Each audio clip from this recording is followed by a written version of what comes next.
قال اللہ تبارک و تعالی فی القرآن المجید والفرقان الحمید وحشر لسلیمان جنودہ من الجن والانس والطیر فہم یوزعون۔ قرآن مجید فرقان حمید کے 19ویں پارے کی سورۃ نمل کی یہ آیت نمبر 17 ہے، جس میں اللہ رب العالمین کی ذات بابرکات نے حضرت سلیمان علیہ السلام کی سلطنت اور آپ کی حکومت اور آپ کی بادشاہی کا ذکر خیر فرمایا ہے۔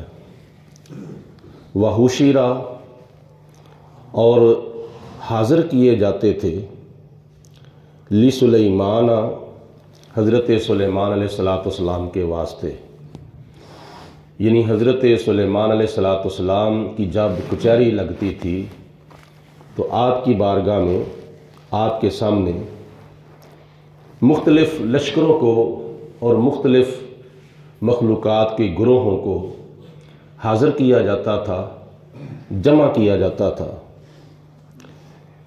جناب سلیمان علیہ السلام کے سامنے ان کے لشکر جنودہ من الجن، جنوں کا گروہ جو ہے وہ حاضر کیا جاتا تھا، جنوں کا لشکر حاضر کیا جاتا تھا، والانس، اور انسانوں کا بھی لشکر حاضر کیا جاتا تھا، والطیر، اور پرندوں کا بھی لشکر حاضر کیا جاتا تھا، فہم یوزعون، اور ان کو روک لیا جاتا تھا۔ اور ان لشکروں کے علاوہ اور بھی کئی لشکر حضرت سلیمان علیہ السلام کے سامنے حاضر ہوتے تھے۔ یہ اللہ تعالیٰ کی طرف سے حضرت سلیمان علیہ السلام کو انعام اور اعزاز عطا کیا گیا تھا۔ دین کے لحاظ سے آپ کو نبوت کا تاج پہنایا گیا، اور دنیا کے لحاظ سے آپ کو حکومت کا تاج پہنایا گیا۔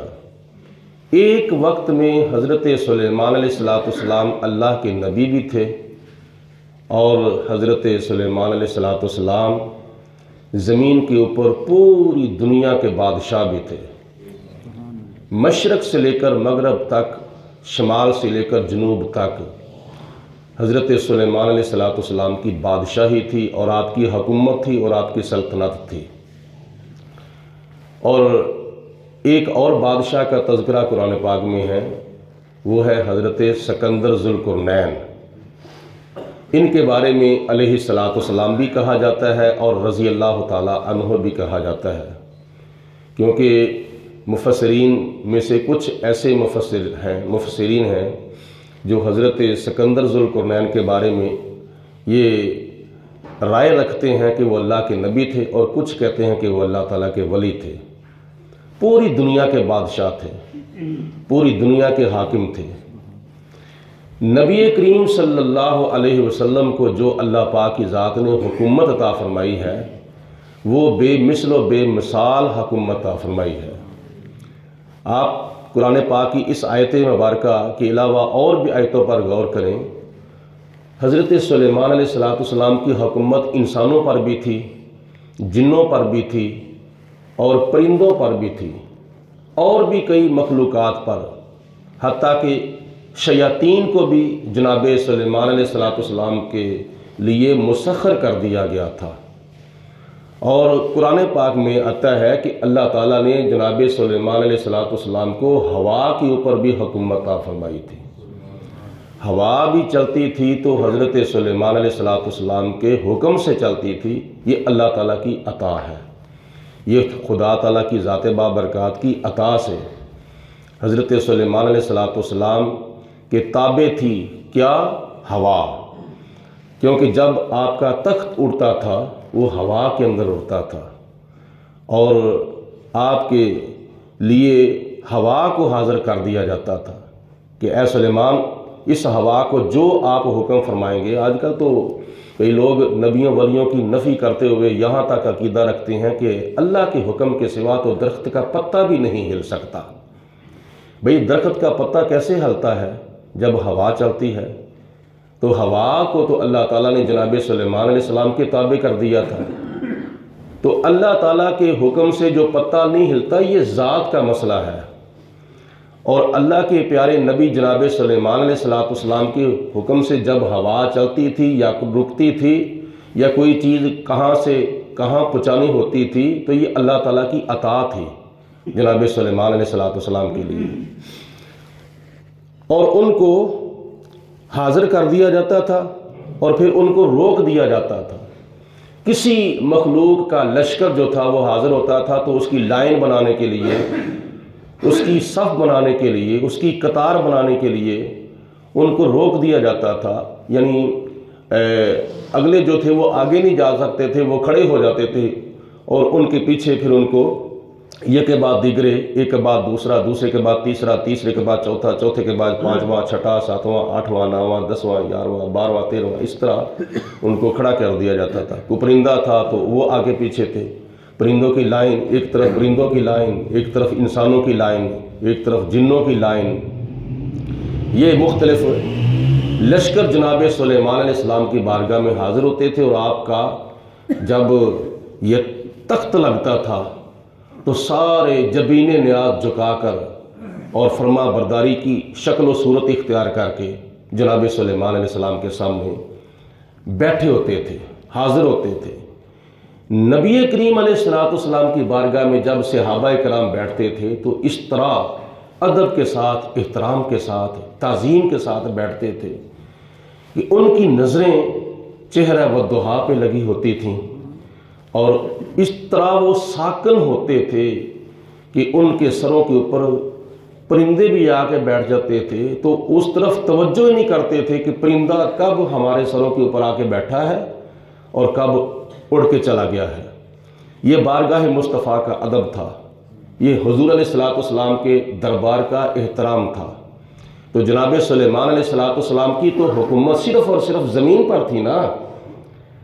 زمین کے اوپر آپ کا حکم چلتا تھا، یا زمین سے ذرا اوپر لگا لو تو ہوا کے اوپر آپ کا حکم چلتا تھا. لیکن حضور علیہ السلام کو اللہ پاک نے حکومت، بادشاہی اور سلطنت ایسی عطا فرمائی ہے جس کی مثال اس سے پہلے بھی نہیں ملتی تھی اور جناب سلیمان علیہ السلام کی حکومت کے بعد بھی ایسی مثال نہیں ملتی. وہ کیا ہے؟ نبی کریم علیہ السلام کا حکم زمین پر بھی چلتا تھا، آپ کا حکم آسمان پر بھی چلتا تھا.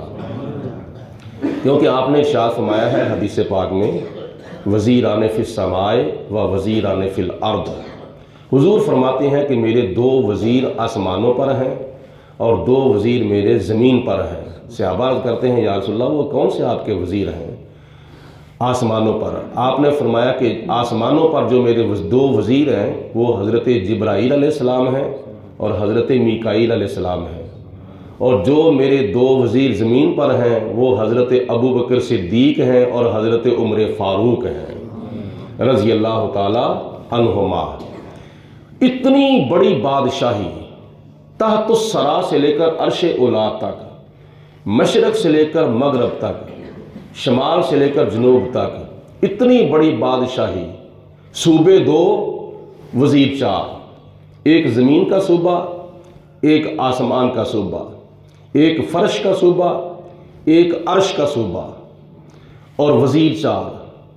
یہ ہے نبی پاک علیہ السلام کی بادشاہی اور آپ کی سلطنت. ہمارے ملک پاکستان میں کئی وزیر ایسے بھی ہیں کہ جب محکمے ختم ہو جاتے ہیں تو کئی بے محکمے وزیر بھی بن جاتے ہیں جن کے پاس کوئی محکمہ نہیں ہوتا. تو یہ بادشاہی ایسی ہے کہ جو دلوں پر بھی تھی اور سروں پر بھی تھی. آج کل تو ایسے حکمران ہیں کہ ان کی بادشاہی یا ان کا حکم جو ہے وہ تو پورے باشندوں پر نہیں چلتا. ان میں سے بھی کئی احتجاج کرتے ہیں، کئی احتجاج کر رہے ہوتے ہیں. یہ اللہ تعالیٰ کے حکم پر عمل کرنے والے اللہ کے نبی، اللہ تعالیٰ کے رسول جو ہیں، ان کا حکم اللہ کی پوری مخلوقات پر چلتا تھا. جناب سلیمان علیہ السلام کے دور حکومت میں کسی خطے سے اور کسی علاقے سے بھی کوئی احتجاج نہیں ہوا کہ ہمیں یہ نہیں ملا، ہمیں وہ نہیں ملا، لہٰذا ہمارا حق ہمیں دیا جائے، ہمارے مطالبات مانے جائیں۔ اللہ تعالیٰ کے نبی، اللہ تعالیٰ کے رسول جناب سلیمان علیہ السلام اللہ کے نبی ہو کر اتنی ذمہ داریاں ہونے کے باوجود آپ کے دور حکومت میں کوئی بھوکا نہیں مرا تھا، کسی کو تکلیف نہیں ہوئی تھی، کسی کو پریشانی نہیں ہوئی تھی، کسی کو کوئی ٹینشن نہیں ہوئی تھی۔ وجہ یہ ہے کہ جو اللہ کے حکم کو مد نظر رکھتا ہے تو پھر اللہ کی مخلوق بھی اس کا احترام کرتی ہے۔ تو اللہ تعالیٰ کے نبیوں کی جو حکومتیں ہیں، ان حکومتوں سے ہمارے حکمرانوں کو سبق حاصل کرنا چاہیے۔ کیا ان کی حکومتوں کے اندر کسی چیز کی کمی تھی یا ان کے قوانین کے اندر کسی قانون کی کمی تھی؟ آج ہمیں کیا ضرورت ہے یہود و نصارہ کے قانون کو اپنانے کی؟ تو ہمارے کئی بھائی کہتے ہیں کہ یہ یہود و نصارہ سے ایک بائیکاٹ ہونا چاہیے۔ کس چیز کا؟ یہ مصنوعات کا بائیکاٹ ہونا چاہیے۔ ہمارے پیسوں کا جو فائدہ اسرائیل کو ہوتا ہے، اس پیسے سے، ان پیسوں سے، ان دولتوں سے وہ ہمارے فلسطینی مسلمان بہن بھائیوں کے اوپر وہ ظلم و ستم کی انتہا کرتے ہیں۔ ٹھیک ہے، ان کی مصنوعات کا بائیکاٹ ہونا چاہیے، لیکن سب سے پہلے ان کے کلچر کا بھی بائیکاٹ ہونا چاہیے۔ ان کے کلچر کا بائیکاٹ ہونا چاہیے، ان کی نقلیں نہیں مارنی چاہیے۔ اگر اتباع کرنی ہے تو اپنے پیارے آقا مولا حضرت محمد مصطفیٰ صلی اللہ علیہ وسلم کی اتباع کریں۔ ہم اپنی شکلوں کی طرف دیکھیں، ہم اپنی صورتوں کی طرف دیکھیں، ہم اپنے سر کی طرف دیکھیں، ہم اپنے لباس کی طرف دیکھیں، تو کیا یہ یہود و نصارہ کا کلچر نہیں ہے؟ ہم لباس کے اندر یہود و نصارہ کا کلچر اپنا رہے ہیں، ہم شکل و صورت کے معاملے میں یہود و نصارہ کا کلچر اپنا رہے ہیں، ہم شادی بیاہ کے موقع پر یہود و نصارہ کا کلچر اپناتے ہیں۔ مصنوعات کا بائیکاٹ ہونا چاہیے، لیکن پہلے ان کے کلچر کا بائیکاٹ ہونا چاہیے۔ اگر کلچر اپنانا ہے تو ابو بکر صدیق کا، عمر فاروق کا، عثمان غنی کا، مولا علی شیر خدا کا، صحابہ کرام کا، تابعین کا، تبع تابعین کا، بزرگان دین کا، اولیاء کاملین کا کلچر اپنانا چاہیے۔ مسلمانوں کے پاس کون سی چیز کی کمی ہے؟ ہاں، سب کچھ اللہ پاک کی ذات نے مسلمانوں کو عطا فرمایا ہے۔ حضور علیہ السلام نے فرمایا، یہود و نصارہ کی مخالفت کرو، یہود و نصارہ کی مشابہت نہ کرو، یہود و نصارہ کے ساتھ موافقت نہ کرو، بلکہ ان کی مخالفت کرو۔ اور کرنا کیا ہے؟ علیکم بسنتی وسنت الخلفاء الراشدین۔ حضور علیہ السلام نے فرمایا، تمہارے اوپر میری سنت بھی ضروری ہے اور میرے خلفاء ابو بکر صدیق، عمر فاروق، عثمان غنی، مولا علی شیر خدا کی سنت بھی تمہارے اوپر لازم ہے۔ اللہ پاک کی ذات بابرکات ہم سب کو صحابہ کرام کے نقش قدم پہ اور اہل بیت پاک کے نقش قدم پہ چلنے کی توفیق عطا فرمائے، اور ہمارے حکمرانوں کو حضرت سلیمان علیہ السلام اور حضرت ابراہیم علیہ السلام، حضرت سکندر ذوالقرنین اور حضور نبی کریم علیہ السلام، ابو بکر صدیق، عمر فاروق، عثمان غنی، مولا علی، مولا شیر خدا، حضرت عثمان غنی، مولا حسن، مولا حسین، حضرت امیر معاویہ اور حضرت عمر بن عبدالعزیز رضی اللہ تعالی عنہم اجمعین کے حکومت کا انداز اپنانے کی توفیق عطا فرمائے۔ وآخر دعوانا